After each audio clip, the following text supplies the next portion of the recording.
Hi,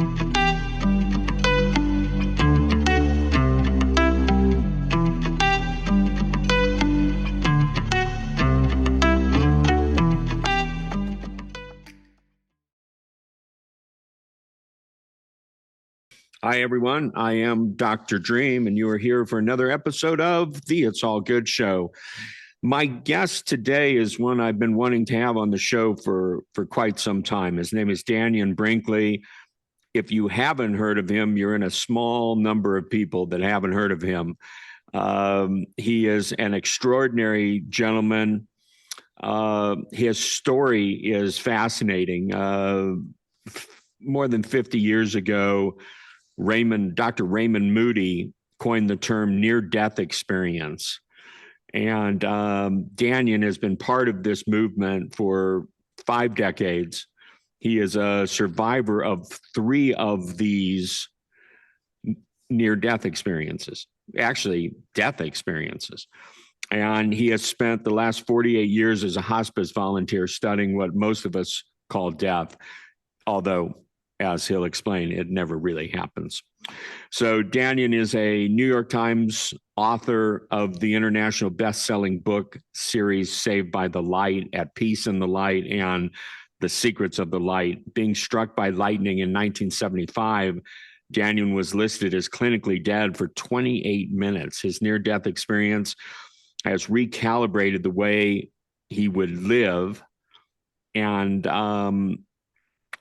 he went from being what he describes as being a self-absorbed bully to helping others and really dedicating his lives to humanity. His books have been translated into 22 languages, sold over 20 million copies, and a book that's sold is read more than by one person. So a lot of people have read his books. He is... to say that he is a man of good character now in his life would be an understatement about him. And his life experiences have taught him that no one dies and every breath matters. We're going to talk about that. He's also the founder of the Twilight Brigade, one of the largest end-of-life care programs for veterans, and the Brinkley Foundation. Dannion, welcome to the It's All Good Show. It's an absolute honor to have you. Well, thank you, Dr. Dream, alias Mark, alias Dr. Dream. Thank you for having me. And thank you for the efforts that you're putting forth in trying to keep the world in balance. I appreciate that. Your story and the story that you share has had a profound impact on my own life and perspective. This statement, no one dies, early on. Never happened. Yeah, and I love this because early on what I came to understand is that most of our lives are guided by our fear of death. And all of a sudden, Dannion Brinkley's out there saying, whoa, wait a sec, biggest lie ever put on humanity is that we die, no one ever dies. That's a game changer. Talk to us about that, Dannion. But think about it from this point. If we were going to sit here and talk about whether you died or not,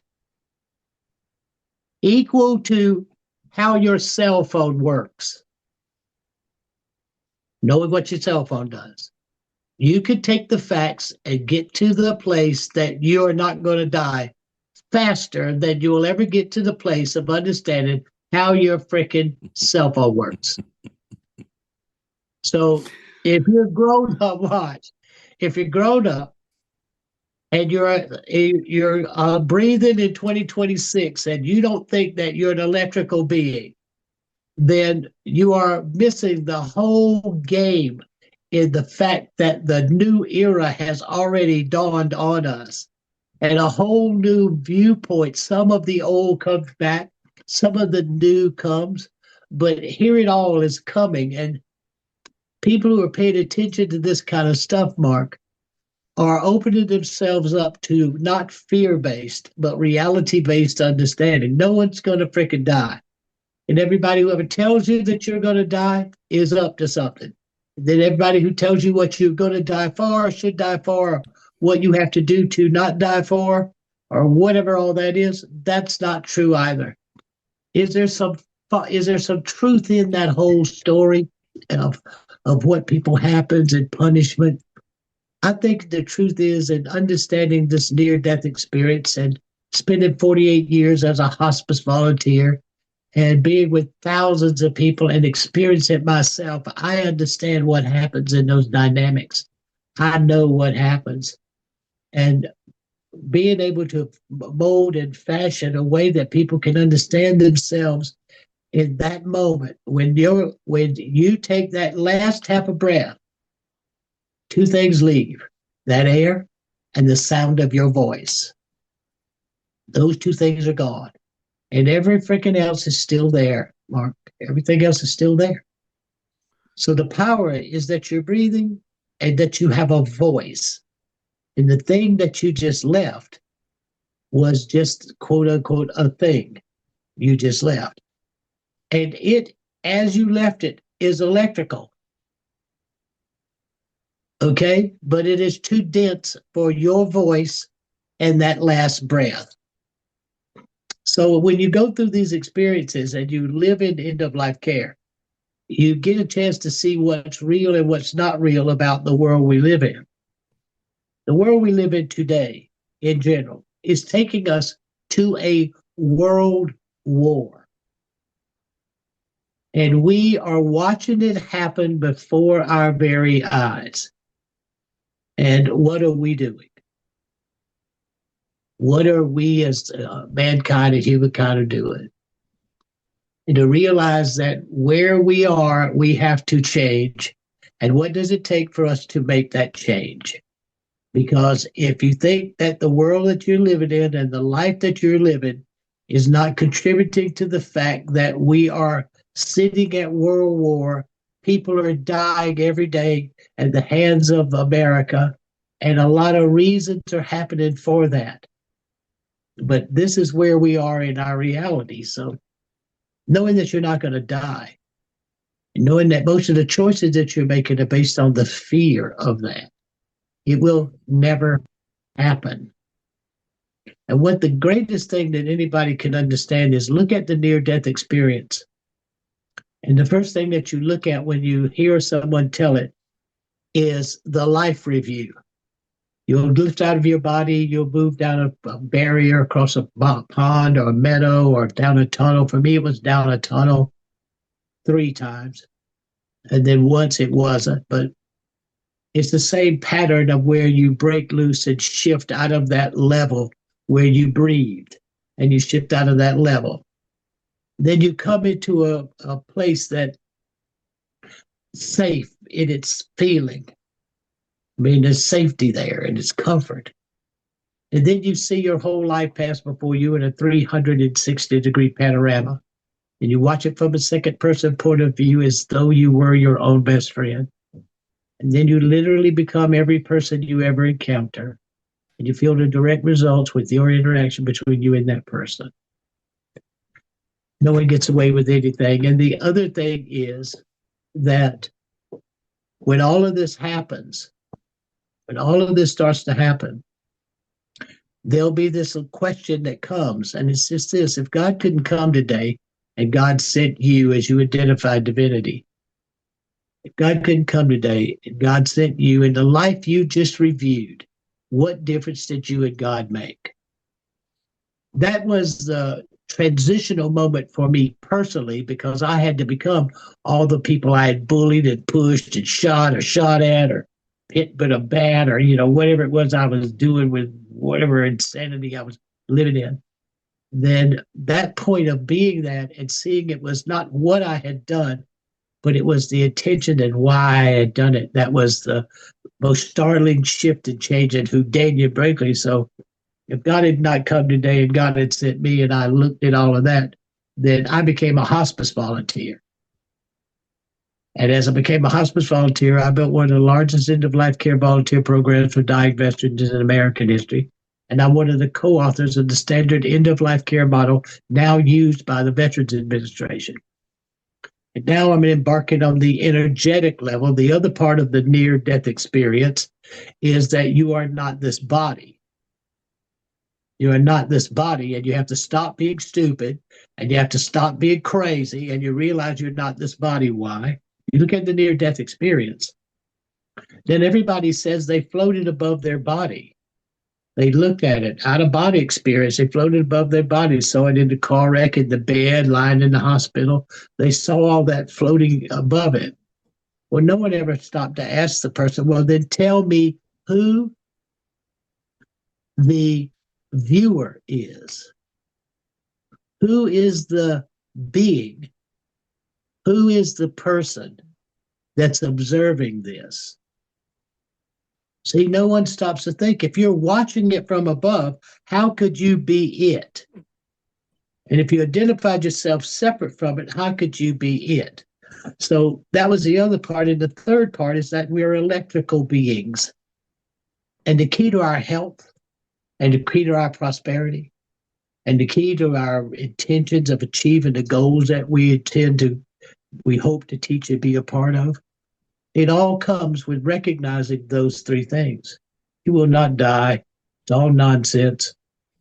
The only thing that ever leaves here that takes you out of here is a half a breath and the sound of your voice. Those are the only two things that leave. And everything else still stays the same, doing exactly what it was doing. It just does not have you. Then if you think that you're just the sound of your voice, then you've begun to realize the part of you that had lived in this realm. And you breathe so that divine, the invisible force that gave you life, could pass into you and into your sinus cavities. And then you would stop and you would divinely communicate to see your reasons and intentions. And then you would breathe out an action based on that conclusion. So when you get to that point in life, Mark, Dr. Dream, and you're looking at where the world is, it's exactly where they told me it would be. Based on when I was struck by lightning, I came into this group of beings. I never called them angels or anything like that, Mark. This was not a religious experience for me. It was a mystical, spiritual experience for me. And none of them have ever been religious. I've never seen Jesus or had this conversation with God, because understanding what I understand about all that, that's some funny people talking. I'm sorry to tell them that, but that's what they're doing. So once you get there and you look and see that they always said, this is the probable possibility of what will happen if you don't change. And that became the book Saved by the Light.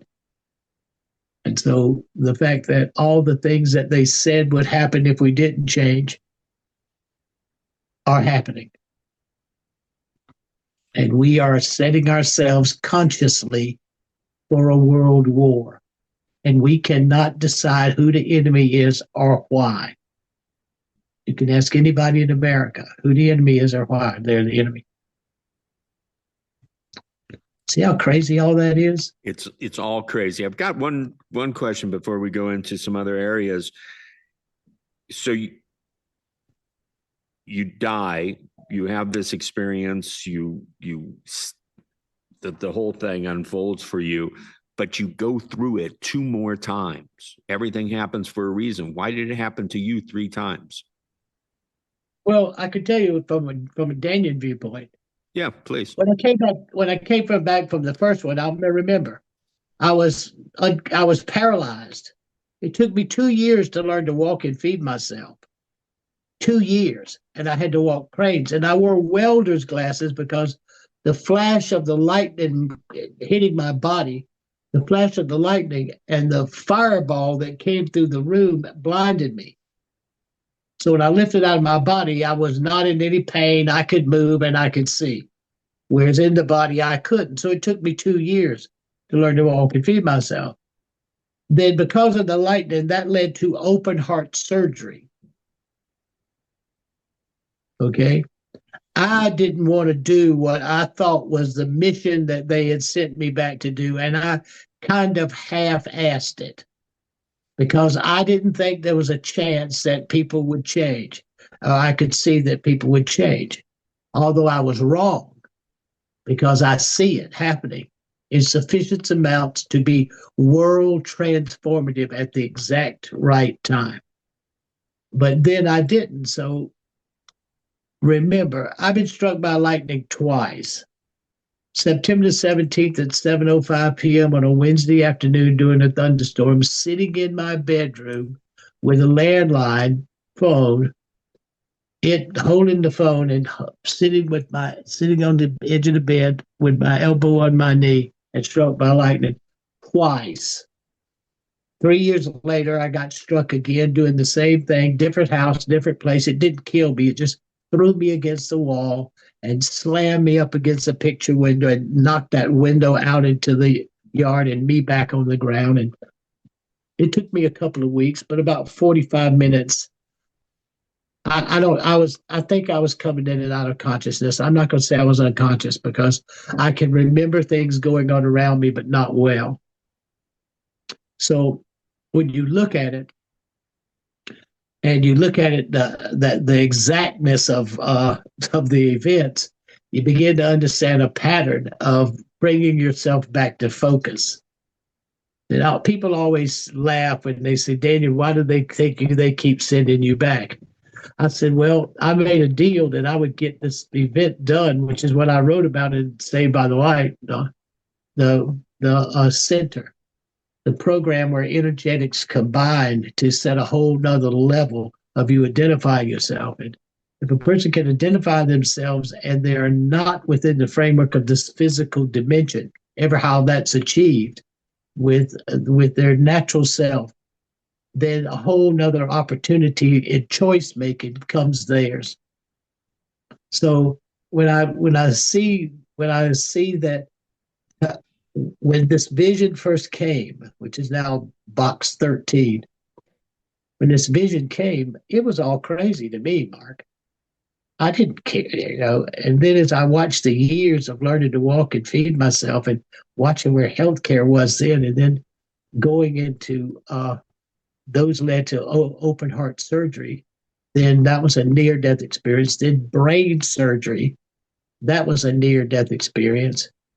And then in 2018, dropping open heart surgery a second time, clinically resuscitated after the surgery, had to be clinically resuscitated twice, 4 days after the surgery on a Sunday morning at 2:00, clinically resuscitated. Well, those are no pulse, no respiration, no EKG. Okay, so I have 3 of those in a row, but the last 2, Mark, when I was being resuscitated that Sunday morning, 4 days after the surgery, I never left the room. I was standing next to the charge nurse, and she was yelling at the nurses, and I could watch the nurses who took turns beating on my chest. I knew the doctor the cardiologist who was yelling at me, this little girl, and I was aware of all and who changed. I could identify who changed shift and who went to pumping my chest, and I proved this afterwards, who had identified my chest. And then I was only studying how I came in and out of the body by then. Nobody dies, Mark. It just doesn't happen. You know, it just doesn't happen. And so I was looking at how fast I would come out, but how you add dimensions or realities to yourself when you come back into the body. It's pretty amazing who we are as spiritual beings.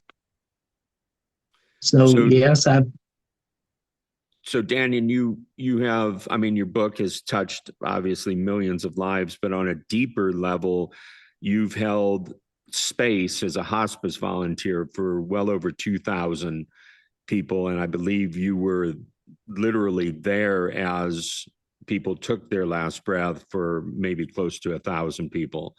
358. Oh, okay.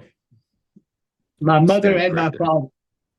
My mother and my father included in that. Must be pretty powerful to have Dannion Brinkley there telling you you don't die as you're nearing your last breath. To talk to us about that experience. I've always been fascinated with what it takes to be a hospice volunteer, and you've certainly taken it to a whole nother level. Well, There's things called shared near-death experiences. Okay, I always use this when people, what we were working on was two things. Why I keep coming back, that was one thing. And the other thing is what happens. And I always use this one, Mark, of the nature or the Christ consciousness says, as two of you or more gather, so shall I be among you. Well, if you were really going to put God to the test, let's say, where two or more gather in my name, so shall I be among you. Well, then where's the best place to accomplish that? It's at the bedside. And so if you take it on as to have studied to see the chances of seeing a miracle or something as marvelous as that, and you become a hospice volunteer, then because there is you, and you've gathered with a person short of love and sharing, and they're not left alone, and then that would be the most perfect time for the divine to show that divine presence. So I would say that that was a pretty good reason for why I would be doing it. Okay, another reason is you have what's called survivor's guilt. Things happen, and why did you make it and they didn't? Okay, so you have that as an integral part of it. And then I know what's next.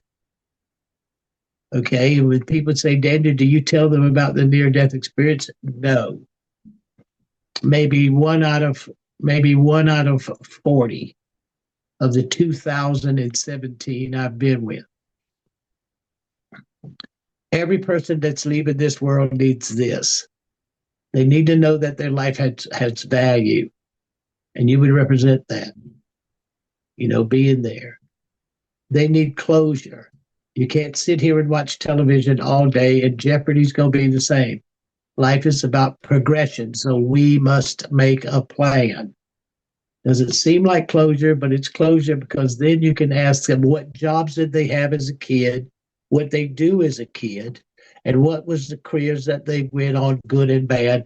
And that starts the panoramic life review, or the reflection of them looking back at their life, and they need permission. And once those three things are in place, the system does exactly what it's supposed to do, why it's supposed to do, for all the reasons it's supposed to do. Now, what you talk about really transcends religion. Lots of people, when they're in this final phase of being here, find religion, so to speak. Is there a conflict between what you share with them and how you hold space and their religious beliefs? Well, I have encountered that. I don't have a problem. I appreciate anything that holds you together that's not fear-based, celebration-based. I'm for it. I'm not for Luciferian or sacrificing or any of that, but I don't really care. But the point that troubles me is watching what happens when people are in transition, Mark. It's mostly about selfishness. When you watch the people surrounding them, many of them, and most of them are selfish, and a lot of reasons why: giving up, loss, mama's going, all these things become. And then what happens to families? What happens? Some families lose their entire history and legacy together as a family in the last days of losing a parent and fighting over the jewelry and all this stuff I've seen over the years, what I've seen. So when you look at the overall religious viewpoint, I'm glad that we have one, whether it's sane or not. And I always ask people to look at their motives, because it's not about you. It's about that person that's in transition. And it's about what their needs are to have that stable place, to know that their life had value. That it did. And if you knew a real story, never lie to them. But if you knew a real story that they'd affected in your life, and if you knew them and told them that. I talk to veterans because I understand veterans. I understand what they go through and how they think, and I can have conversations with them that helps balance all that. So that's why I focus on what veterans' needs are. I was there with both of my parents at the end of life for them. I consider myself very fortunate to have been able to have had the closure that I had with both of them.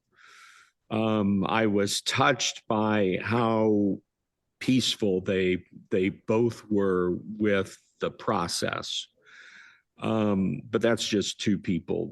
Is that common, like that people get to a place when they're in this process of leaving here that it just sort of shifts to peaceful, or have you seen other than that? Oh, I've seen everything.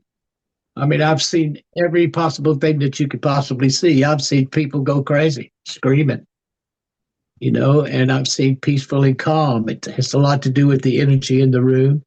It has a lot to do with fire and brimstone. It has a lot to do with what becomes helplessness and loneliness at the same time. You can watch every event that happens in our lives, and it'll come down to two things. It'll come down to, does it make you helpless, or has it allowed you to become lonely? We are supposed to interact, to build, expand, form, cohabitat, interact with, not to be different from each other, and to socialize, which what creates the evolutionary spiral of the good parts of who we are. And helplessness when you come and helplessness when you leave sets up a boundary to see what you achieve, either lonely or not lonely, or within the framework of when you become where helplessness starts and where helplessness ends. So right in the middle of where we are right now is the best time of your whole life. Let me ask you, as I brought up my parents, I've got this wave of sadness that's come over me. Is that more based in grief? Because I don't really feel like leaving this experience is a bad thing. So speak to us about that and the grief process. Wait, watch. That would be normal. Listen to me, Mark. I live here in this world, in this realm. I live among those beings. I mean, I'm not, So when we're talking and you're asking honest questions and looking at it, then it's going to go to a far deeper level. I mean, I can pull reality here. I'm not afraid of it. I can pull reality here. It's like you come and you make the deal of what you will achieve and how you achieve it, and the obstacles you'll place because you grow off of the obstacles that you place in front of you. What you just experienced was that sense of the love and connection and what you were missing, because I contextualized it in loneliness and helplessness. And the combination of those 2 points brought that emotional place to you.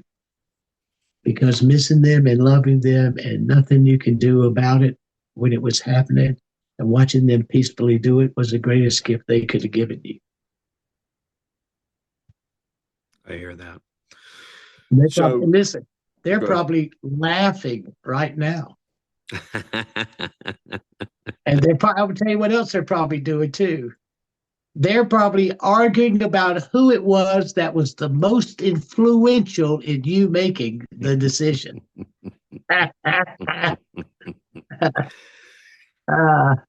So Dannion, let's jump out of all this and talk about just what's going on right now. The world's you've been around a little longer than I have. Has it always been this freaking crazy, or is it just becoming more chaotic? And what's going on? We're not changing.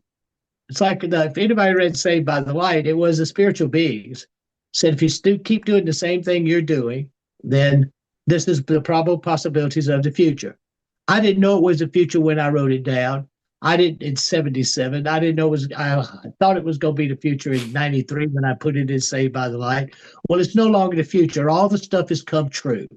Well, 2 things that means: there's a life after death, number 1. And number 2, it means we have not changed. So what's going on around us, everybody listening to me and everybody who's not listening to me, you are responsible. And you have to look at the nature of yourself and who you are and why you are who you are and why and how is it contributing to the fact that people are killing women and children and we're blowing up insanity. And we have the half of the American war fleet sailing around in the Mediterranean. I mean, my God in heaven, everybody.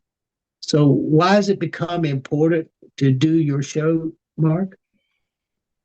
Because the dreaming part is how do we get out of what we created? How do we, as a group of people, and it's my fault, I'm 75 years old, and I can look back and see what my parents did and how, and I can see where we are. But people have to change. And if they get a grip on that, the world is never going back, and a new economic system is being created right now before our very eyes. That's what it's doing. And anybody who thinks that that's not happening, they've lost their mind. So where we are now is 70% of everything that's happening is because we're in a new era. The era that created the SWIFT system and the banking system and the petrodollar, it is over. And whatever falls into place now is where we are. Okay, so knowing that that's what's happening and knowing that shift is in place, you don't argue the dynamics of it. You pay attention to your health care. You start looking into your health care. How do you manage your health care? What are the issues with it? What does it take to sustain yourself and your family? And you think about that first. Okay, when you think about that first, then you begin to see everything else in the world and how it works for or against you because you're looking at your health care.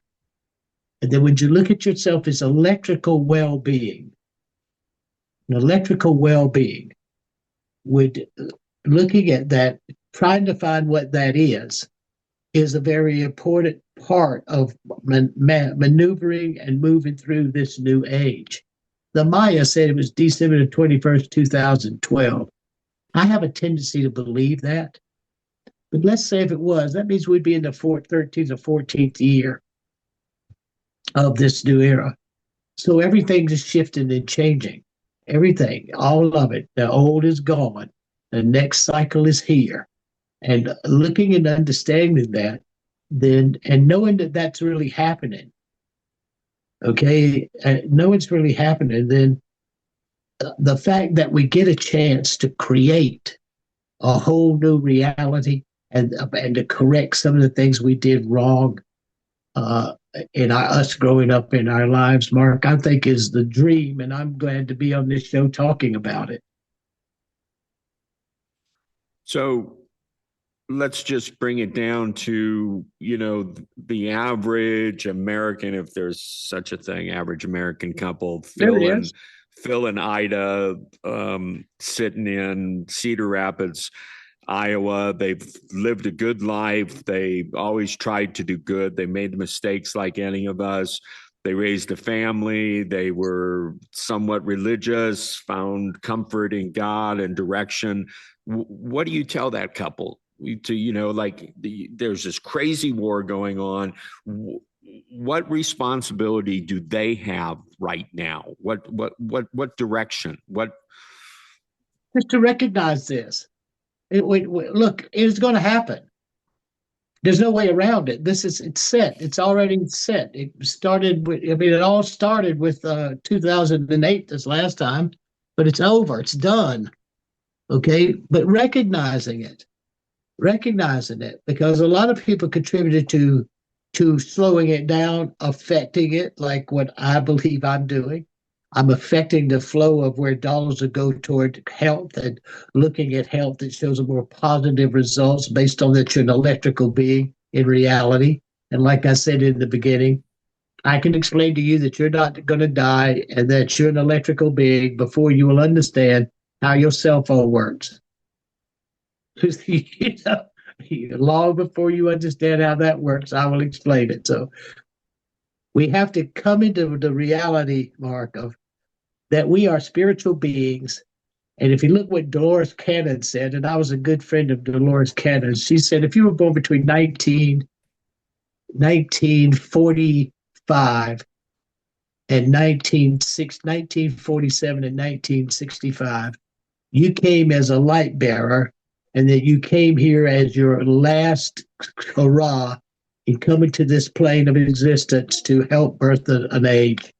And that's what Dolores said. So I just kind of look at us baby boomers as that. And I have a thankful nature in me that I think that I just tell people the truth. I don't fluff it up or paint it any kind of way. And I've just always, I can remember when religious groups were attacking me because of I didn't follow what their words were. And I wouldn't use terms that they would want me to use to frame what their spiritual identity or religious identity was. But when you've been dead and you've faced yourself like I have, then I look at those people and laugh. Why? I know I'm going to win the conversation. I'm going to win. You're just being stupid. If you talk to me about death and dying and you're arguing with me, you're funny. Dannion, I've got a 2.5-year-old grandson. It's my only Yeah. grandson, and probably be the only one that I have. What's the future like for him? 2.5 years old. Yep. He won't come no matter what's going on here. He doesn't come out of the world that he lives in until about 5. And the world he lives in is probably a third here and 2/3 not. And maybe a little more than that in breaking it down into those 3 pieces. And the most important part is, what is he interested in? What is he interested in? And to look at options of what he's interested in. Every kid will be drawn toward computers because they understand we're in a simulated reality. So what appears, what becomes material is, that's nothing is material. But they are aware of that from the beginning. So you try everything else but that. And then you see what they're interested in. When you instill the fact that nature has to be protected and it's alive, and everything has to be appreciated, and you have to be thankful and have gratitude. When you instill that, it does not matter what the world is, as crazy as it's going to be, because what they're doing is they're taking the book of Revelations and creating it. They're using that as the template for how you're going to explain away greater Israel in taking over Lebanon now. What has to be to build the temple so that the Messiah can come is in the capability of that group of Zionists in Israel and in the world. And when they see this opportunity, they're not going to stop. And that's what we're witnessing right now. So we sit at a place where all the nature of where the sources are religion and where people believe religiously of what they think. If it's not a holy war and you're killing mullahs and these people, it's like killing the Pope and the cardinals. What do you think those 93 million Shias are thinking? What do you think they are thinking when you killed their supreme leader, their connection to God, like the Pope, and all the people around him? What do you think? That they're 5 times to the east, and whatever all that is. What do you think those people are thinking? And we're calling it casualties of war, and not realize it's a religious war. But that's crazy not to think that. It's just craziness. So I believe that we have the greatest opportunity as we look at ourselves electrically, and we just look at the near-death experience as another viewpoint. Because the person who's telling you what happens after death, they don't know. They're doctors, and then some people have to have faith. Well, I don't have to have faith that you don't die. I have no faith in that at all. I know that you don't. I know it. See, after that, everybody who thinks that doesn't happen has some problem to me, but it's only what religions and institutions and governments do to them. That was my rowdiest rebellion side there, Mark. So I do want to ask you, without going into politics, is here in the United States, one side or the other going to keep us out of this? Or is it that thing that, left wing, right wing, they're all part of the same bird, that, the system's meant to take us where those energies are already taking us? Doesn't matter who's in office. It's already taking us. Remember, we don't have a functioning government because we can't fund Homeland Security. We cannot fund Homeland Security. And we don't have a functioning budget. And the people who are hired to protect us from ourselves, quote unquote, symbolically, aren't being paid. Number two, we are in a freaking war. And they go home for 2 weeks for Easter and came back yesterday. And just as crazy. So I would have to tell everybody that we're on our own. But it's exciting in what and who and what we're going to participate in building this new government. These people are going to get exposed. It's going to come out. There is no way, just like it's just going to happen.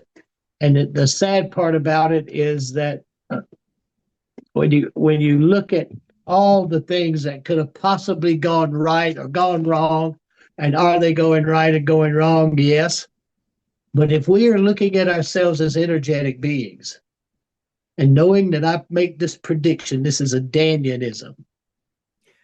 Over the next 16 to 18 months, the medical world will teach you that you're electrical. And it will need you to know how electrical you are so that it can track medicines in your body and detect possibilities of pre-diseases with a chip that came with attached to the medicine that would go back through a wearable that would transmit blood types and all this kind of stuff. And it'll be something like that. When that comes into play as a factor, it means that the system of healthcare, which I have always said was ultimately the battle for the souls of humankind would be fought in healthcare, then it will be in play based on the same boxes of knowledge and the same story. Well, we will get there. It will happen. So knowing that, then the forces that are going to move us to this next level and those competing systems of coinage, of operation, will have to change. Okay, and it's going to be, I think, electrical, and I watch as it unfolds. But if people pay attention to their health care and they stay focused right there in how they're maneuvering this new era that's coming and how it's paid for and how it tracks everything about you to create that perfect antichrist system, cannot buy, sell, or trade. So I think that's pretty exciting to watch happen. All right. I'm with you on that. Now I've got, I've got a special perspective and energetic I'd like to end this conversation on. My wife is right now sitting in, spending time with her grandparents. They've been married 70 years. Grandfather is over 90 years old, stage 4 cancer. I talked to her yesterday. He's in good spirits, good sense of humor. If you were sitting there right now with him, Dannion, what would you say to him? Well, you would do the same system. What you'd say to him is tell him something that he did in your life that affected your change. A person, it's the little tiny things, Mark, are the most powerful things in that spiritual transitional level. And to be telling somebody the truth of something that they did that affected their life and an impact goes deep into the heartfelt nature of a person looking in the final days at if they've made a difference. And the second is to talk to them about with stage 4 cancer, there has to be some steps that we would take. Would we look for alternative or integrative? Would we look at prayer?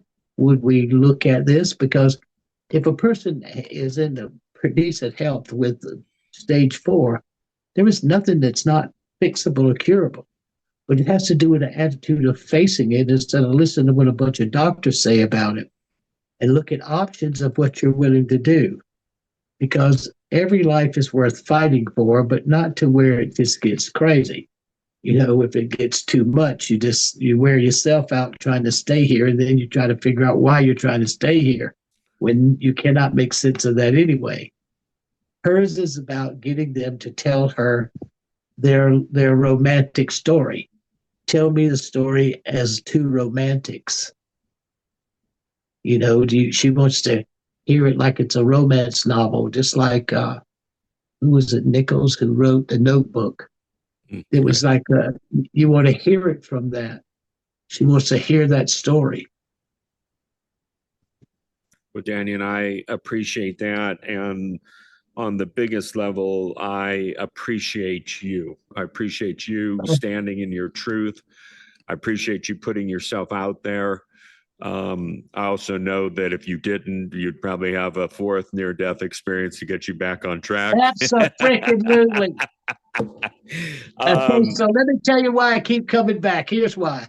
Somebody said, well, why do you keep coming back? I said, well, I've been trying to figure out how to go to hell. And every way they tell me that I could go to hell, except for the great void. I don't want to go to the great void like the Hindus say. I don't need the great void. But I need to get to hell. So if I succeed in putting this program in the battle for the souls of humankind in place, I get to go, and it's successful like the Novet Die Alone is, then I get to go to hell. And why? For this reason. If my God had an enemy, and that enemy was defined, and that enemy had some place it occupied, and I wasn't spending a part of my everyday trying to figure out how to take that SOB down, then there's something wrong with me. And if I had a religion that had an enemy, that was an enemy of a God, an enemy of my God, then I spend every hour of my day hoping that I just get one chance to get my hands around that sucker's throat and catch that little pointy tail and jerk it a couple of times. And the last thing I want to remember for all that ripping flesh and all that stuff they talked about doing, I see his eyes bulging as I choke the crap out of him. That is success. Dannion, Every time they bring me back, Martin, they give me a little crumb, to keep the taste. It's like getting me addicted to hunting Satan for a living. you are a character, Dannion. I appreciate you being a guest on the It's All Good show. I appreciate the friendship that we've developed just in the conversations we've had and in our common interests and everything. You're one of the good ones, and I'm grateful for you. The two of you, but Mark, your wife, the two of you are making a difference. I mean, the two of you are making a difference. So why not? I mean, anybody that I could help promote that's consciously together making a difference, I'm going to do that. Thank you. I appreciate you, and thank you for being a guest on the show. And we'll look forward to having you back at some point. Anytime.